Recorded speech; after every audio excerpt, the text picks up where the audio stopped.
Menu അയാൾ ശ്രദ്ധയോടെ വായിച്ചു. പിറ്റേന്ന് പരീക്ഷയുള്ള വിദ്യാർത്ഥിയെപ്പോലെ എന്ത് കഴിക്കണമെന്ന് തീരുമാനിക്കാൻ കഴിയുന്നില്ല. പല ആവർത്തി വായിച്ചു നോക്കി, വെയിറ്ററോട് ചോദിച്ച സംശയങ്ങൾ തീർത്തു, ചിത്രങ്ങൾ മാറി മാറി നോക്കി. ഏത് ചിത്രം നോക്കുമ്പോഴാണ് ഉമിനീർ കൂടുതൽ ഉണ്ടാകുന്നതെന്ന് പരിശോധിച്ചു. എന്നിട്ട് തീരുമാനമായില്ല.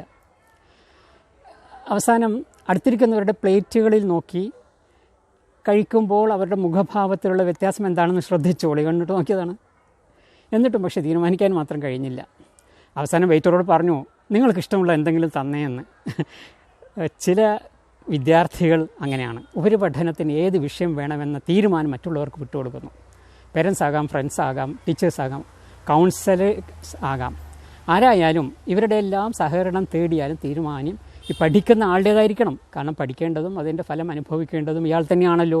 അതുകൊണ്ട് തീരുമാനം മറ്റാർക്കും വിട്ടുകൊടുക്കരുത്. എല്ലാവരുടെയും സഹകരണം സ്വീകരിച്ചുകൊണ്ട് തീരുമാനം എടുക്കുന്നത് പഠിക്കുന്ന ആൾ തന്നെയായിരിക്കണം. Thank you.